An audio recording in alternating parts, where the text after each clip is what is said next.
Saudi আরবের রিয়াদ প্রতিনিধি Sourav Hossain Liton, Jeddah প্রতিনিধি হানিস সরকার উজ্জ্বল ও মালয়েশিয়া প্রতিনিধি এস সৌরভের তথ্যচিত্রে প্রবাসের সংবাদ জানাচ্ছেন বিনিয়ামিন।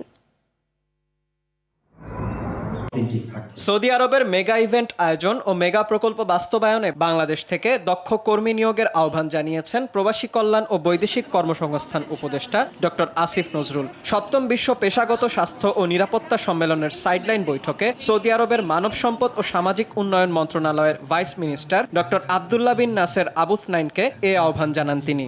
এ সময় সৌদি শ্রম আইন, শ্রম সংস্কৃতি এবং অন্যান্য জরুরি বিষয় সম্পর্কে নারী ও পুরুষ কর্মীদের জন্য বিশেষ প্রশিক্ষণ কোর্স প্রণয়নের প্রস্তাব করেন তিনি। এছাড়া সৌদি আরবে বাংলাদেশি কর্মীদের সমস্যা সমাধান এবং ৩০ লাখেরও বেশি বাংলাদেশিদের জন্য কর্মসংস্থানের ব্যবস্থা করায় কৃতজ্ঞতা প্রকাশ করেন উপদেষ্টা।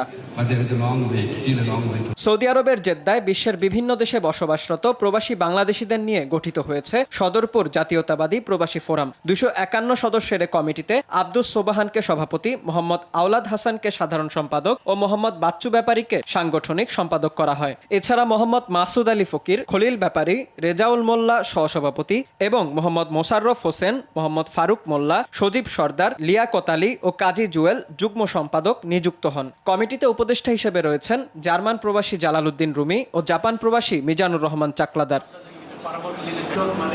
আন্তর্জাতিক শ্রমিক দিবস উপলক্ষে দোয়া ও আলোচনা সভার আয়োজন করেছে বাংলাদেশ জাতীয়তাবাদী শ্রমিক দল মালয়েশিয়া শাখা। সংগঠনের ভারপ্রাপ্ত সভাপতি মোহাম্মদ শাহ আলম বিন সিরাজের সভাপতিত্বে এবং মালয়েশিয়া যুব দলের গণশিক্ষা বিষয়ক সম্পাদক মোহাম্মদ ফারুক হোসেনের সঞ্চালনায় অনুষ্ঠানে প্রধান অতিথি ছিলেন মালয়েশিয়া বিএনপির সিনিয়র সহসভাপতি মোহাম্মদ মাহবুব আলম শাহ। বিশেষ অতিথি ছিলেন মোহাম্মদ রাজু, ইমান আলী হানিফ ও মোহাম্মদ মিনহাজ মন্ডল। অনুষ্ঠানে উপস্থিত ছিলেন আবুল বাশার, মেহেদি হাসান, তুহিন শেখ, ইসমাইল হোসেন আকন্দ, শামীম উল্লাহ, হেলাল সরকার, খোকন মিয়া, আমজাদ হোসেন মৃধা, হাশেম মোল্লা, আজিম হোসেন ও আব্দুর রহিম সহ অনেকেই। বিনিয়ামিন, RTV।